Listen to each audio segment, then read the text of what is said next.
नमस्कार, मैं हूं निधि पांचाल और आप देख रहे हैं अनुभवी आंखें न्यूज। खबर भी असर भी। आइए नजर डालते हैं दिन भर की ताजा खबरों पर। पहली नजर टॉप 10 हेडलाइंस पर।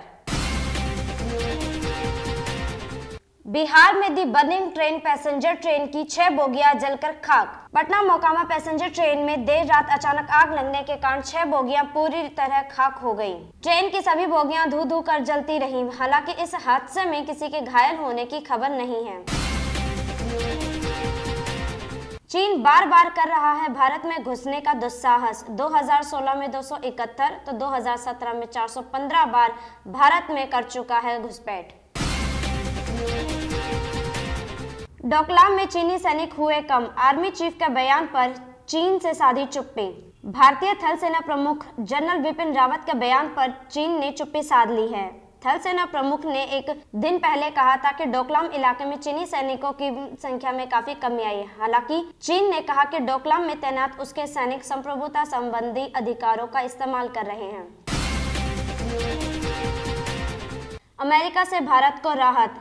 H-1B वीजा धारकों को नहीं लौटना होगा स्वदेश। अमेरिकी अधिकारियों ने कहा है कि ट्रंप प्रशासन H-1B वीजा धारकों को देश छोड़ने के लिए मजबूर करने संबंधी किसी भी प्रस्ताव पर कोई विचार नहीं कर रहा है। कनाडा के बाद अब यूएस के गुरुद्वारों में भी भारतीय राजनयिकों के प्रवेश पर पाबंदी। Sikh coordination committee east coast और अमेरिकी गुरुद्वारा प्रबंधक कमेटी ने कहा है कि अमेरिका के 96 गुरुद्वारों में भारतीय राजनयिकों के प्रवेश पर प्रतिबंध लगा दिया गया है। उन्होंने कहा है कि ये पाबंदी नगर कीर्तन या धार्मिक जुलूसों में भी लागू होगी। भारत की ग्रोथ स्टोरी से विश्व बैंक गदगद। कहा 2018 में चीन को पछाड़ने का है दम। बजट पेश करने से पहले मोदी सरकार को अर्थव्यवस्था के मोर्चे पर एक और खुशखबरी मिली है। विश्व बैंक ने 2018 में भारत की विकास दर 7.3% रहने का अनुमान लगाया है। विश्व बैंक ने कहा है कि 2018 में भारत चीन को पीछे छोड़ देगा। पाक और अमेरिका के बीच सैन्य और खुफिया संबंध खत्म। जानकारी के अनुसार ये फैसला डोनाल्ड ट्रंप के उन आरोपों के बाद लिया गया है जिसमें कहा गया कि पाकिस्तान ने अमेरिका को झूठ और धोखे के सिवा कुछ नहीं दिया है।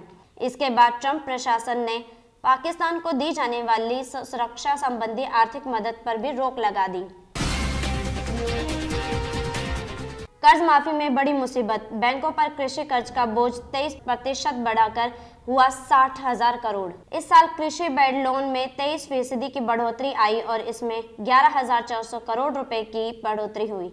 इस बढ़त के साथ ये इस साल 60,000 करोड़ रुपए तक पहुंचा है। भारतीय रिजर्व बैंक ने कृषि क्षेत्र का गैर निष्पादित संपत्ति के बढ़ाने के लिए किसानों की कर्ज माफी और नोटबंदी को जिम्मेदार ठहराया है। संघ का north east plan. Tripura Meghalaya के साथ मिशन 2019 की तैयारी।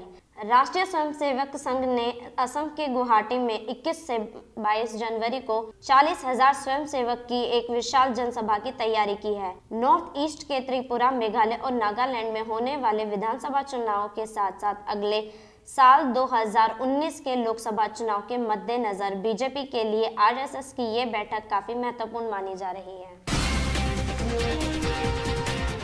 अमित शाह का मिशन कर्नाटक। परिवर्तन यात्रा में होंगे शामिल। बीजेपी कर्नाटक की सियासी जंग को फतह करने के लिए पूरी ताकत के साथ उतर चुकी है। सिद्धारमैया के नेतृत्व वाली कांग्रेस सरकार के खिलाफ बीजेपी द्वारा चल रही परिवर्तन यात्रा में आज अमित शाह शामिल होंगे।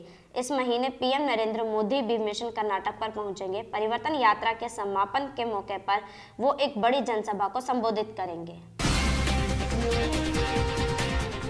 देश और दुनिया की खबरों के लिए हमारे साथ बने रहिए और देखते रहिए अनुभवी आंखें न्यूज। खबर भी असर भी। अगर आपको हमारा यह चैनल पसंद है तो आप कृपया YouTube पर इसे देखते हुए लाइक और सब्सक्राइब करना ना भूलें। आपका यह सहयोग हमें और भी बेहतर बनाने के लिए प्रोत्साहित करता है।